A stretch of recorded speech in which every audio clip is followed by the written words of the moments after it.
America in panic. Is the United States losing its grip on the one country it desperately needs to contain, China? Washington is scrambling.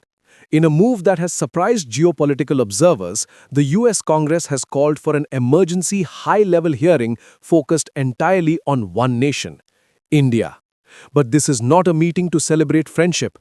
This is a meeting born out of anxiety.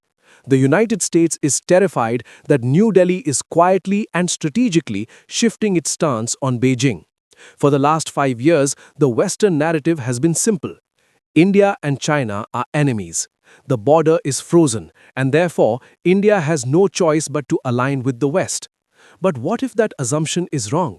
What if, while the world was distracted by wars in Europe and the Middle East, New Delhi began executing a silent pivot that changes the entire math of the Indo-Pacific?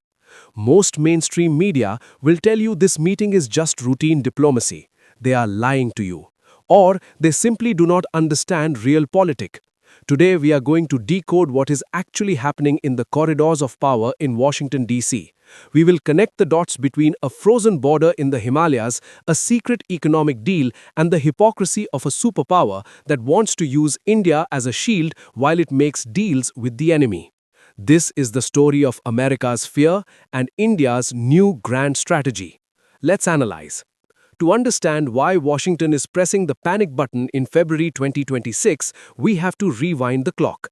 We need to look at the timeline of events that led us here, because in geopolitics, nothing happens in a vacuum. The story really begins in June 2020, the Galwan Valley clash. This was the breaking point. For 4 years, India and China were in a state of Cold War. Soldiers were eyeballing each other in the Himalayas, trade was scrutinized, apps were banned, and the United States was very happy. Why? Because a hostile border between India and China is the perfect scenario for American foreign policy. It ensures that India remains dependent on US intelligence, US weapons, and US diplomatic support. But then, the script flipped. Fast forward to October 2024, the BRICS summit in Russia. Prime Minister Narendra Modi and President Xi Jinping meet. The ice begins to break. The Western media downplayed this. They called it a mere photo op, but it was the beginning of a calculated thaw. Now we are in early 2026, and the reports coming out of New Delhi are alarming for the American deep state. The NDTV report we are analyzing today confirms that India is considering a graded opening up of its economy to China. We are talking about reopening air links that was suspended for 5 years. We are talking about allowing Chinese companies back into Indian investment channels. We are talking about normalization. And this is where the geography becomes critical. You cannot understand this without looking at the map. Look at the Indo-Pacific. The United States is an outsider here. It is a Pacific power, yes, but its mainland is thousands of miles away. To project power in this region, it needs a local sheriff. It needs a massive land power that sits right on China's supply lines. That power is India. China suffers from the Malacca Dilemma. 80% of its energy imports pass through the Strait of Malacca. Who sits at the mouth of that strait? The Indian Navy, based in the Andaman and Nicobar Islands. For the last decade, American strategy has been built on one single assumption, that India will be the counterweight, that India will be the blockade. But what if that assumption is wrong? What if, while the world was distracted by wars in Europe and the Middle East, New Delhi began executing a silent pivot that changes the entire math of the Indo-Pacific?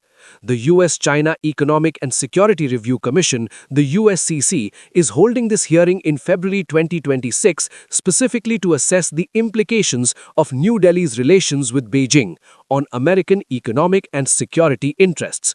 Notice the language. They are not asking how this benefits India. They are asking how this hurts America. They are worried that if India allows Chinese investment back in, if the economic dependence returns, then India will be less willing to fight America's wars in the future. They are afraid that the Quad alliance will become toothless if its strongest member starts doing business with the enemy. But wait, here is the twist, and this is the part that will make your blood boil if you believe in fair play. While the United States is holding hearings and expressing concern about India opening up to China, guess what the United States is doing? The very same report mentions that US President Donald Trump is planning a state visit to China in April 2026, just 2 months after this hearing. Think about that for a second. The Americans are lecturing India in February about the dangers of dealing with Beijing.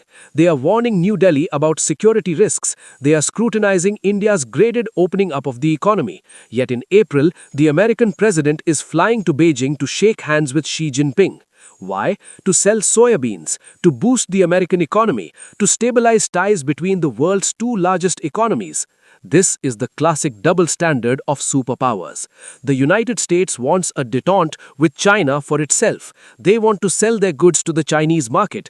They want Apple and Tesla to manufacture in Shanghai. But they want India to maintain a Cold War. They want India to bear the cost of containment while America reaps the benefits of engagement. This is not a conspiracy theory. It is right there in the data. US-China trade volume is still massive. Despite all the talk of decoupling, the US and China are deeply intertwined. The US is essentially saying, do as I say, not as I do. They are terrified that India has realized this game. They are panicked because India is starting to act like a superpower, not a client state. A client state listens to its master. A superpower does what is best for its own national interest. If engaging with China reduces tensions on the border and brings in investment for India's infrastructure, India will do it. And that autonomy is what scares Washington more than any Chinese aircraft carrier. So what is the strategic lesson for us? What does this mean for India's future? We need to look at this through the lens of strategic autonomy. For a long time, there was a fear in Indian policy circles. The fear was that if we get too close to the US, we lose our independence. If we get too close to China, we lose our territory. But what we are seeing now in 2026 is the maturity of Indian foreign policy. It is the realization that we can play both sides. We can host the US Secretary of State and buy American drones, and simultaneously we can allow Chinese investment in specific, non-sensitive sectors if it helps our economy grow. This is exactly what the United States has done for 50 years. They allied with Pakistan when it suited them, even while preaching democracy. They traded with communist China when it suited them, even while preaching capitalism. India is finally learning that in international relations, there are no permanent friends and no permanent enemies. There are only permanent interests. The US hearing in February is an attempt to pressure India. They will likely release a report saying that India is backsliding on democracy or that India is compromising on security. We should expect negative headlines in the Western press, but we must interpret those headlines correctly. They are not analysis, they are leverage. They are negotiation tactics designed to force India back into the anti-China box. India's response should be silence and action. We must continue the graded opening with China strictly on our terms. If Beijing gives concessions on the border, we give concessions on trade. It must be a transaction, not a surrender. At the same time, we keep the partnership with the US strong in defense and technology. We take their jet engines, we take their semiconductor tech, but we do not take their orders. The world order is changing. The unipolar moment of the US is over. We are moving into a multipolar world. In this world, the swing state holds the power.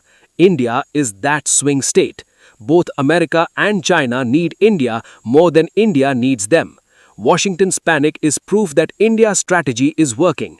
If they weren't worried, it would mean we were irrelevant. The fact that they are holding emergency hearings means we are sitting at the head of the table. To conclude, the next few months will be critical. Watch the headlines in February. Watch the tone of the US diplomats. But more importantly, watch what happens in April when Trump visits China. If you see the US signing trade deals with Beijing while telling India to keep its borders closed, remember this analysis. Remember that in the game of empires, hypocrisy is a feature, not a bug. India's path forward is not to trust the US blindly, nor to trust China blindly. It is to trust only in its own strength and its own capacity to maneuver between giants. The panic in Washington is not a warning for us. It is a compliment. It means India has finally arrived. Now, before we sign off, I want to leave you with a question to test your geopolitical knowledge. We discussed the Malacca Dilemma today. The US and India often conduct naval exercises near the Malacca Strait to signal dominance. What is the name of the annual naval exercise conducted between India, the US and Japan, which Australia also joined recently? A. Hand in Hand. B. Malabar. C. Yudh Abhyas. D. Vajra Prahar. Let me know your answer in the comments below. As always, stay curious, stay critical, and never accept the narrative at face value. Jai Hind.